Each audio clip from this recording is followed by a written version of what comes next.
students, welcome back. Welcome back to the world of RoboMate. So students, let us start with the next module of the chapter rotational motion. In this module, we are going to discuss numericals based on law of conservation of angular momentum. Now students, in this module we are going to discuss a very important numerical. So, are you ready? Can I start? Fine, let us move on. First, let us take a look at the question. There you go.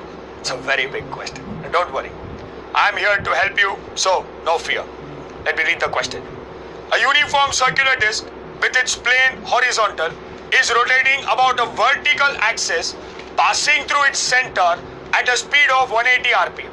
A small piece of wax of mass 1.9 gram falls vertically on the disc and sticks to it at a distance of 25 centimeter from the axis. If the speed of rotation is now reduced by 60 rpm, calculate the moment of inertia of the disc. Now students, what is the procedure? We are going to solve this problem step by step. What is the first step? Yes, first step is we are going to write down what are the given quantities. Now students, I'll help you in this problem. See the question. First let us find out what are the given quantities. See there. A uniform circular disc with its plane horizontal is rotating. Fine. It is rotating about a vertical axis passing through its center. Any doubts in this? No. Now, it is rotating at a speed of 180 rpm. So I can write N1 is 180 rpm. Alright, frequency of rotation is 180 rpm. Now, what is 180 rpm? 180 rpm is 180 upon 60, which is 3 rps. So N1 is now 3 rps. Fine. Go ahead to the question. See there. A small piece of wax of mass 1.9 gram. So mass of wax is 1.9 gram. 1.9 gram is 1.9 into 10 raised to minus 3 kg. Alright. This small piece of wax falls vertically on the disc and sticks to it at a distance of 25 centimeter from the axis. So H is equal to R is equal to 25 centimeter. So the distance of the wax from the axis is 25 centimeter. Now 25 centimeter is 0.25 meter. Is that clear? Fine. Go back again to the question. Now what is happening? If the speed of rotation is now reduced by 60 rpm. Now see there. Initially it was 180 rpm. Now it is reduced by 60 rpm. So that means N2 is 180 minus 60, which is 120 rpm. So N2 has become 120 rpm now. We have subtracted it. 180 minus 60. Is that clear? So N2 is 120 rpm. Now 120 rpm is nothing but 120 upon 60, which is 2 rps. So I can write that also. Is that clear? Now let me bring in the diagram. Alright, now diagram will make you understand very clearly. See that the disc is rotating. Its initial moment of inertia will be I1. I1 is the moment of inertia of this disc. Now what happens? A small piece of wax falls onto the disc and it sticks to the disc at a distance of 0.25 meter. Now what will happen? Now the moment of inertia will become I2. Why? Because initially it was only the disc. Now you have disc plus the wax. This become a system now. So the moment of inertia of the system is I2. Is that clear? Now what do you need to find out, students? You need to find out what is the moment of inertia of the disc. That means you need to find out what is I1. Because I1 was the moment of inertia of the disc. I2 is moment of inertia of the disc plus wax.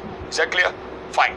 Now, which formula can I use over here? Obviously, law of conservation of angular momentum, because the net external torque is 0. So then, according to law of conservation of angular momentum, initial angular momentum is equal to final angular momentum. Yes or no? Fine. Is that clear? Okay. So let me carry this forward and let us move on to the solution. Now students, for solution, let me bring back the diagram. The disc, it was rotating. What was its moment of inertia? Yes, moment of inertia was I1. Now, a small piece of wax fell onto the disc and it got stuck to the disc at a distance of 0.25 meter from the axis. Now see here, R is your perpendicular distance. Alright, now what happens? Now this becomes a system. Disc and the wax is your system. And what is the moment of inertia of the system? It is I2. So now can you tell me what will be I2? Yes, I2 will be I1 plus I wax. Is that clear? Because I1 was the moment of inertia of the disc and I wax is the moment of inertia of the wax and I2 is the moment of inertia of the system. Alright, system is disc plus wax. Is that clear? Fine, students. Now, you see here, I2 can be written as, we know what is I1. I1 is the moment of inertia of the disc. Now what is moment of inertia of the wax? See there, see the diagram.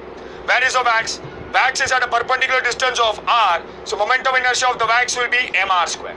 So I2 is I1 plus mr square. Is that clear? Fine. Now, what I'm going to do is, I'm going to take the formula. I1 omega 1 is equal to I2 omega 2.